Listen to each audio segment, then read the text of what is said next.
அமுதா, ஐயா. கேள்விப்பட்டேன். உண்மைதானே அது? ஐயா. என்ன அது? பள்ளியை விட்டு தந்துகின்றேன் ஐயா. ஏன்? தெரியவில்லை, ஏதோ குடும்ப சூழ்நிலை. என்ன சூழ்நிலை?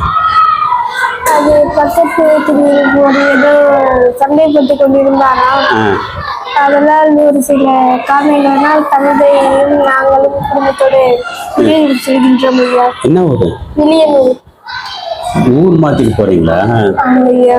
ஓ, அப்போ அங்கேருந்து வர்றது தொலைவாக இருக்கும் அப்படிங்கிறதுனாலயா?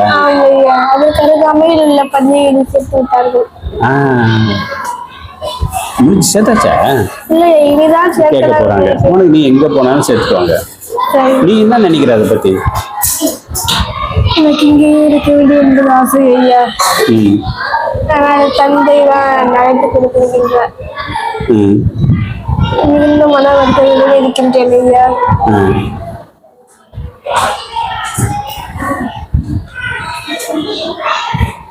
எல்லாரும் தான் மன வருத்தத்தோடு இருக்கிறோம். ஒரு செல்ல பிள்ளை உன் குரல் இந்த இடத்துல எல்லா இடங்கள்லையும் இருக்கு. அப்படிப்பட்ட ஆளை வந்து நாங்கள் மிஸ் பண்றது வந்து ரொம்ப கஷ்டமா இருக்கு. எனக்கும் மிகவும் கடினமாக இருக்கின்றது. சரி, நீ என்ன பண்ண போற சொல்லு. இதன் பிறகு தந்தை தாயார் கூறிய வகையில் சென்று இருக்கலாம் என்று இருக்கின்றேன் ஐயா. என்ன பண்ண போற நீ அடுத்தது? நீ இங்கெல்லாம் வந்துட்டு நிறைய பண்ணுவல்ல, அதே பண்ணுவியா? ஆமையா. ஆமையா, கண்டிப்பாக செய்வேன். அமுதா ஐயா, இந்த ஸ்கூலை பத்தி நீ என்ன நினைக்கிற? மிகுந்த பெருமையுடன் இருக்கின்றது எனக்கு இந்த பள்ளியில் படிப்பதற்கு. என்னென்ன ஆசிரியர்கள், சிறப்புமிக்க மாணவர்கள், அருமையாக பாடம் புரிகின்றது. மிகவும் பிடித்திருக்கிறது ஐயா. இது வந்து ஒரு சாதாரண எல்லாரும் சொல்ற பதில் மாதிரி தான் இருக்கு. நீ ஒரு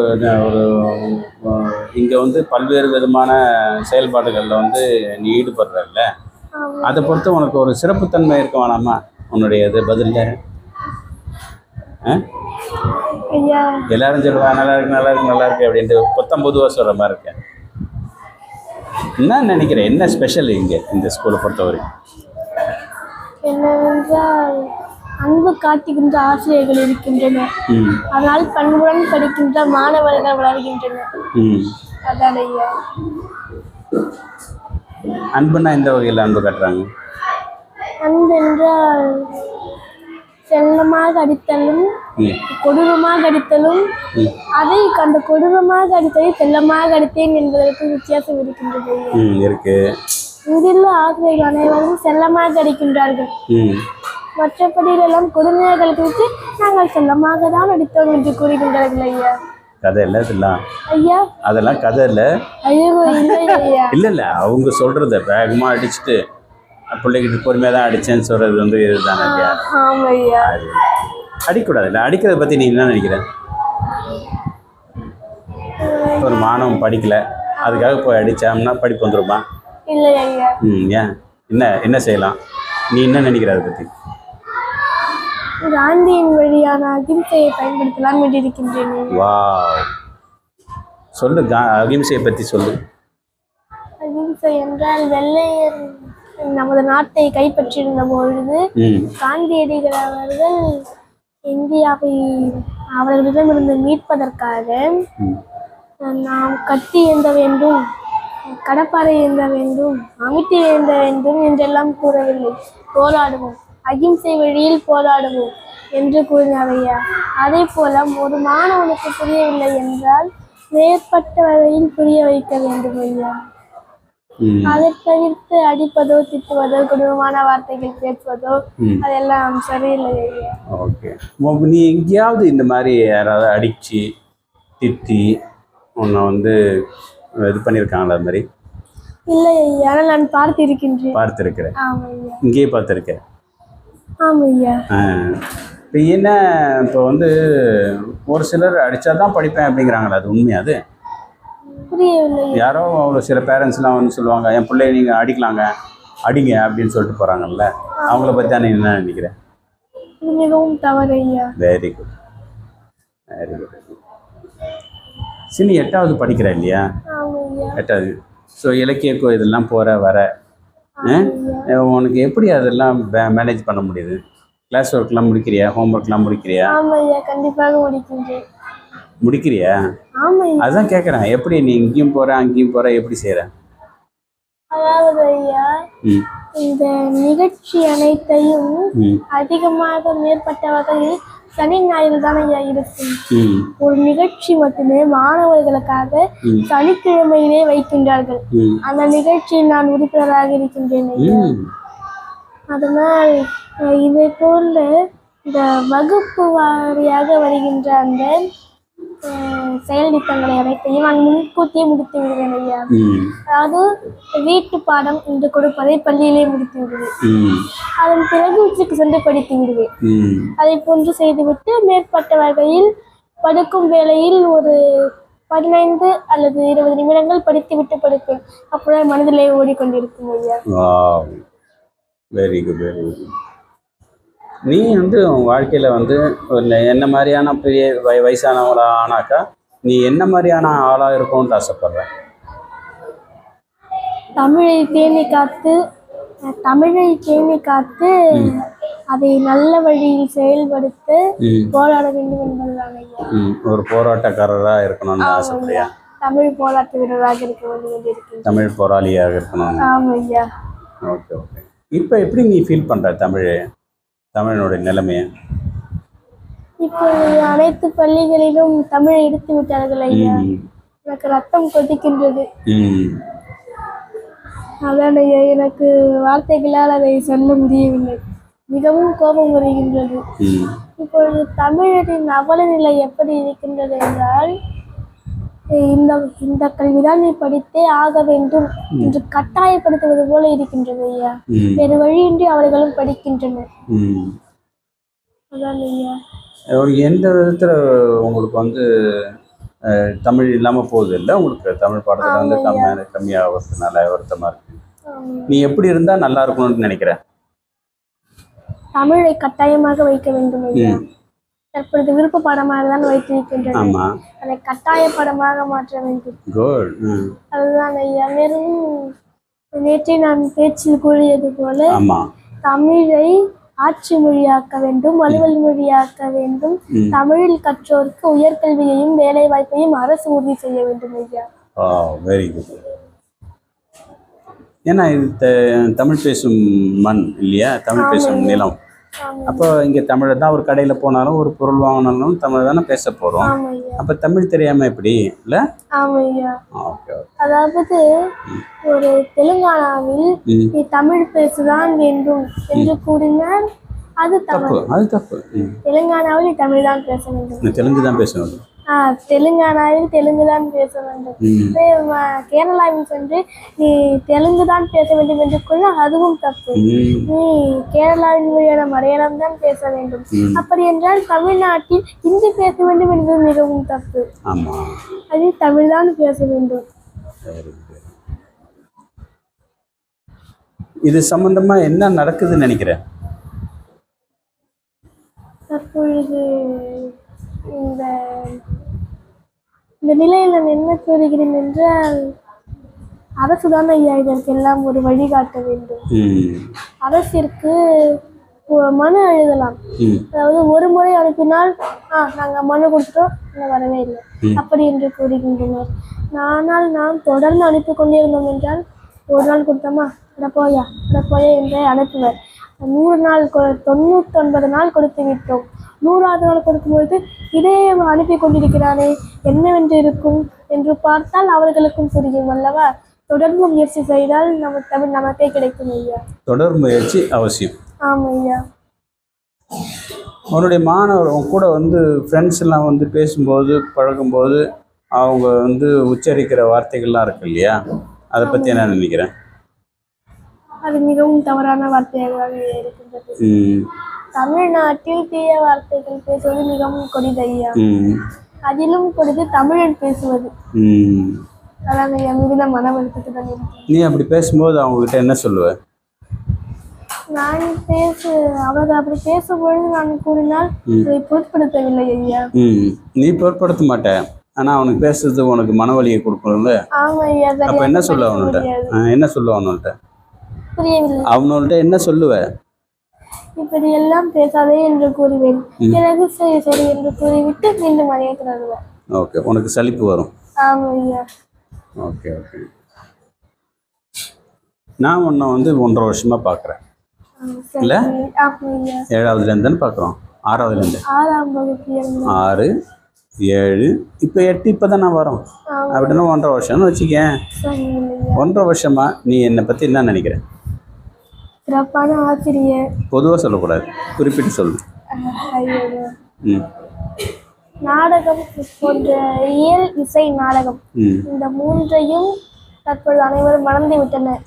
அதை உயிர்ப்புடன் வைத்திருக்கும் 1000ல் ஒருவரில் நாங்கள் ஒருவராக இருக்கின்றீர்கள் ஐயா. எந்த விதத்தில் அப்படி உண்மையாக அது உனக்கு வந்து புரியுது? எந்த விதத்தில் சொல்கிறது அது ஐயா? சும்மா வாயால் பாராட்டக்கூடாது இல்லை, அது நடந்திருக்கணும்ல, அதுக்கான வேலை செஞ்சுருக்கணும்ல. சொல்லு, அதை பற்றி சொல்லு. வருடம் நடக்கின்ற அந்த அறிவியல் கண்காட்சியின் பொழுது ஒரு நாடகம் அனுப்பீர்கள் அல்லவா? சூப்பர். இந்த இளங்கலைகள் பள்ளி அதற்காக தாங்கள் எடுத்த முயற்சியும் எங்களுக்கு கொடுத்த பயிற்சியும் மிகவும் சிறப்பாக இருந்தது. அதை தான் நான் கூறுகின்றேன். அந்த 2 வருடங்களாக செய்த அந்த முயற்சியும் பயிற்சியும் எங்களுக்கு அப்படியே மிகவும் பிடித்திருந்தது. அதை வைத்துதான் கூறுகிறேன் தாங்கள் 1000ல் ஒருவர் என்று. அது அந்த பயிற்சியை பற்றி என்ன நினைக்கிறேன்? அது பயிற்சி எப்படி? நீ இதுக்கு முன்னாடி உனக்கு அதை பயிற்சி பெற்றிருக்கே அந்த மாதிரி? அதாவது மேற்பட்ட பள்ளிகளில் நாம் இந்த போல நாடகம் நடத்தினால் இந்த ஆசிரியர்கள் நீ என்ன நான் 10 வாட்டினுக்கு மேலே சொல்லி கொடுத்துட்டேன், நீ மட்டும் அதே தான் எழுதிட்டு இருக்க, நீ போ, நீ வா அப்படி என்று, நீ போயிடு, நீ வா அப்படி என்று ஆட்களை மாற்றி விடுவனர் ஐயா.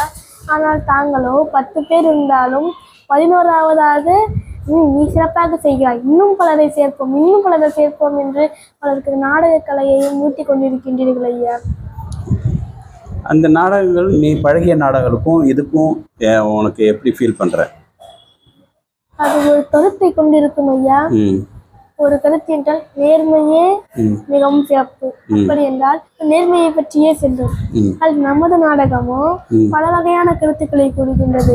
திருடக்கூடாது, தீய வார்த்தை பேசுதல் கூடாது, இந்த அறிவியலை பற்றி எப்படி இருக்கின்றது, தற்போதைய காலம் எப்படி இருக்கின்றது, அதை பற்றி பல கருத்துக்கள் இருக்கின்றது ஐயா. ஒவ்வொரு உரையிலும் இரண்டிற்கும் மேற்பட்ட கருத்துகள் இருக்கின்றது.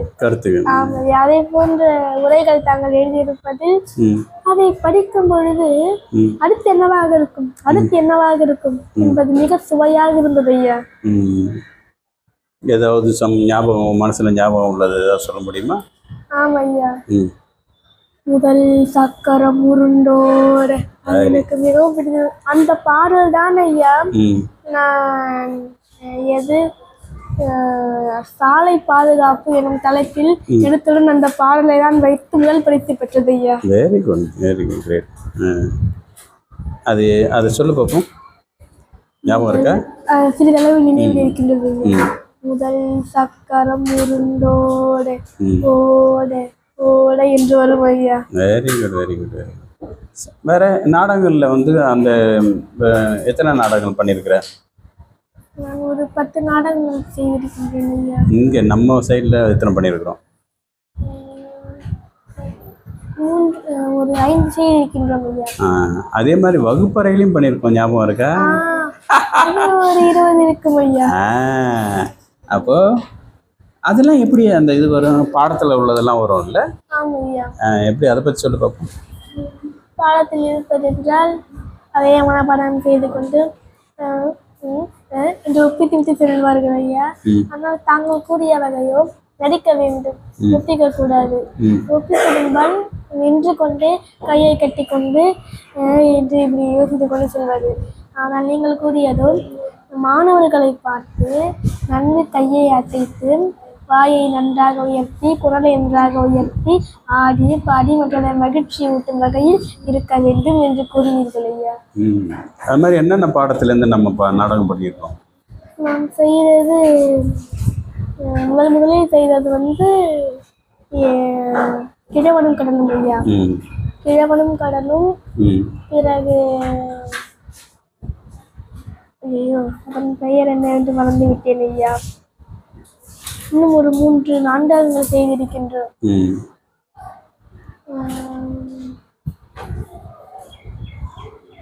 6ஆம் வகுப்பு புத்தகத்தில் இருக்கும் ஐயா. பார்த்த உடனே எனக்கு அது நினைவு கொண்டுவிடும். வகுப்பறை எப்படி மாறும்? இப்படிதான் இருக்குமா? புரியவில்லை. நம்மளுடைய வகுப்பறையினுடைய அமைப்பு இப்படிதான் இருக்குமா? இல்லை ஐயா. எப்படி இருக்கும்? நாடகம் நடக்க போகிறது என்றால் ஒரு அரை அடி இங்கதான் நீங்க அடிக்கணும். அப்படி என்று இல்லாமல் மாணவர்களை ஒரு மேசையில் 20 அமர்ந்து கொண்டிருக்கின்றனர் என்றால் ஒரு மேசையில் 4 அமர வேண்டும் என்று அந்த எழுதுகின்ற அந்த மேசையை எடுத்து அழகாக அடுக்கி தங்கள் நாடகம் போட வைப்பீர்கள் ஐயா. ஒரு மேடை மாதிரியான அமைப்பு இருக்கும்ல? இதெல்லாம் ஆமையா. பார்வையாளர்கள்லாம் மற்ற ஸ்டூடெண்ட்ஸ்லாம் வெளியே இருப்பாங்க. ஆமையா. உன் நினைவில் இருக்கக்கூடிய ஒரு மறக்க முடியாத ஒரு விஷயத்தை சொல்லு. அதாவது எந்த வகையில்? நம்ம நாடகம் தான், நம்ம 2 பேருக்குள்ளது தான், வேற எதுவும் மற்ற கதையெல்லாம் பேச வேண்டாம். நாங்கள் வந்தவுடன் நீங்கள் கூறிய ஒன்றுதான் ஐயா. அது நான் இந்த பள்ளியை விட்டோ அல்லது இந்த உலகத்தை விட்டோ செல்லும் முன்பு எனது புகழை வெளிக்கொண்டு வருவேன். ஆமாம், செய்து கொண்டே இருக்கிறீர்கள், இனியும் செய்வீர்கள். ஓகே. நேற்று எனக்கு என்னை தாண்டி ஒரு மனசில் ஒரு விதமான ஒரு உத்வேகம். அதுதான் உடனே தூக்கிட்டோம். ஒன்றை நேத்தி இல்லையா? வீட்டியை கூப்பிட்டேன், வா உள்ளே தூக்கு அப்படின்ட்டு தூக்கி கொண்டாடிட்டோம் நாங்கள். எனிவே உலகம் ரொம்ப பெருசு அமுதா. நாம் நினைக்கிறது மட்டுமே சில நேரங்கள் கரெக்டாக இருக்காது. அப்போது சிலர் மற்றவங்க சொல்கிறதுல கரெக்ட் இருக்கா தப்பு இருக்கா அப்படிங்கிற ஆராய்றது கவனமாக இருக்கணும். தவற வேணா உடனே கடந்து போயிடலாம். ஒரு சரியான விஷயத்த தவறாக எடுத்துக்கவே கூடாது. அப்போது ஒரு விஷயத்த தீர்மானிக்கிறதுக்கு முன்னாடி சரியா தப்பா அப்படின்ட்டு நாம் நிதானமாக தான் முடிவு எடுக்கணும். புரியுதா? உன் லைஃப்லேயும் நீ பின்னாடி வேறு ஒரு ஸ்கூலுக்கு போகிற, வேறு ஒரு நபர்கள் சந்திக்கிற வரன்னா நல்லவர்கள் உன்னை விட்டு விலகிடக்கூடாது. அது எப்போதும் மனசில் வச்சுக்க. என்ன படி, பெற்றோர்கள் முதல்ல எல்லாத்த விட அப்பா அம்மா முன்னாடி, அதுக்கப்புறம் தான் மற்ற உலகமே. எதுவாக இருந்தாலும் அவங்க சொல் பேசி பார்த்துக்கிட்டு அவங்க நீ வளர்ந்து பெரியாராகி வேலைக்கு போய் சம்பாதிச்சு அவங்க வயோதிக நிலையில் இருக்கும்போது உன்னை எப்படிலாம் பார்த்துக்கிட்டாங்களோ அதை விட 100 மடங்கு நீ பார்த்துக்க. கண்டிப்பாக ஐயா. 100 மடங்கு பார்த்துக்க. உங்கள் அப்பா உங்கள் அம்மா 2 பேரும் உனக்காக எங்கெங்கெல்லாம் ஓடுறாங்க. உள்ளே என்னென்னலாம் இப்போ சரி பண்ணி வைக்கணும் அப்படிங்கிறதுக்காக பாடுபடுறாங்க. நீ நல்லா வந்த பிறகு அவங்கள மறக்கூடாது. அதே சமயம் உனக்கு உடன் பிறந்தவங்க இருக்காங்களா? இல்லை. ஓகே. அப்போ உனக்கு தாத்தா பாட்டி அண்ணன் சித்தப்பா பெரியப்பா இந்த மக்கள் இவங்கெல்லாம் இருக்காங்கல்ல, அவங்க ஆமாம் யார் அவங்க அடுத்த லெவல் ஆஃப் உறவு என்னென்ன இருக்கும் அவங்கள எல்லாரையும் அனுசரித்து நீ கொண்டு போகணும். ஒரு விளக்கு மாதிரி இருந்து எல்லாருக்கும் ஒரு வெளிச்சத்தை கொடுக்குற ஒரு நல்ல நபராக நீ மாறணும். ஓகே. உனக்கு ஏதாவது ஆசை இருந்தால் சொல்லு. எனக்கு ஐயா, தாங்கள் குட்டி இளவரசன் என்ற புத்தகம் எனக்கு பிடிச்சதாக இருக்கிறீர்கள் அல்லவா? அதே போன்ற மேலும் பல புத்தகங்களை நான் இயற்றி தங்களுக்கு பரிசாக அளிக்க வேண்டும் என்று ஆசைப்படுகின்றேன். சூப்பர், வெரி குட், நன்றி, கிரேட். நீ செய்வேன்னு எனக்கு தெரியும், செய்வேன், செய். ஆனால் சரியான விஷயத்தை செய்கிறதுக்கு கடுமையாக உழைக்கணும். வாழ்க்கையில் எந்த ஒரு சக்ஸஸுக்கும் குறுக்கு வழியே கிடையாது. எந்த ஒரு வெற்றிக்கும் குறுக்கு வழியே கிடையாது. There is no shortcut for any success. சரி. ஓகே, அப்போது அந்த ஷார்ட்கட் போகிறதுனா தற்காலிகமாக மற்றவங்கள வந்து கண்ணை மறைச்சிட்டு வெற்றி பெற வைக்குமே ஒழிய, கடுமையான உழைப்பு வந்து நிரந்தரமாக எல்லா மனசுலையும் நிலைச்சு நிற்கிற மாதிரியான ஒரு வெற்றியை வந்து பதிக்கும். ஆமாம் ஓகே, அதனால் கடின உழைப்பும் தெளிவும் விடாமுயற்சியும் எப்போதும் நமக்கு வேணும். சரிங்க. ஓகே, எங்களை மறந்துடாத. நன்றி ஐயா. நாங்கள் ஒன்றை மறக்க மாட்டோம். கண்டிப்பாக ஐயா. நன்றி. நன்றி ஐயா. தேங்க்யூ. நன்றி ஐயா.